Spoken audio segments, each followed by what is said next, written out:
بسم اللہ الرحمن الرحیم الصلاۃ والسلام علیک یا رسول اللہ وعلی آلک و اصحابک یا حبیب اللہ۔ حضرت ابو سعید فرماتے ہیں کہ رسول اکرم صلی اللہ علیہ وسلم نے فرمایا کہ وہ فرماتے ہیں، اللہ کے حبیب سرور کونین فرماتے ہیں کہ اللہ تبارک و تعالیٰ فرماتا ہے کہ وہ بندہ کہ جس کو قرآن مجید نے میرے دوسرے ذکر اور مجھ سے مانگنے سے روکے رکھا۔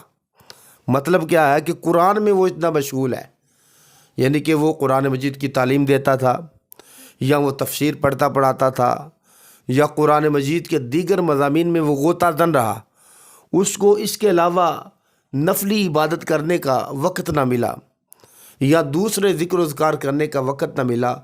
قرآن میں وہ اتنا غوطہ زن رہا، اور یہاں تک کہ اس کو اللہ تبارک و تعالیٰ کی بارگاہ سے دعا مانگنے کا بھی ٹائم نہیں ملا، یعنی کہ پڑھنے پڑھانے کا سلسلہ ایسا ہے، تفسیر کا سلسلہ ایسا ہے، طلباء کو پڑھانے میں اتنا مشغول رہا، وہ نفل بھی ادا نہیں کر سکا، دیگر ذکر و اذکار بھی نہیں کر سکا، اللہ تبارک و تعالیٰ سے مانگ بھی نہیں سکا۔ اللہ اکبر! کیا قربان جاؤں، سلام عقیدت پیش کروں ان حفاظ کو، ان حفاظ کے اساتذہ کو، ان علماء کو کہ جن کی زندگییں شب و روز قرآن مجید کو پڑھنے پڑھانے میں، سمجھنے سمجھانے میں گزرتی ہیں۔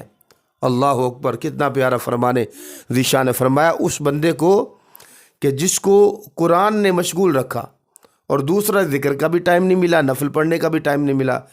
فرمایا کہ اللہ تبارک و تعالیٰ فرماتا ہے میں اس بندے کو دوسرے بندوں سے ڈبل عطا فرماؤں گا۔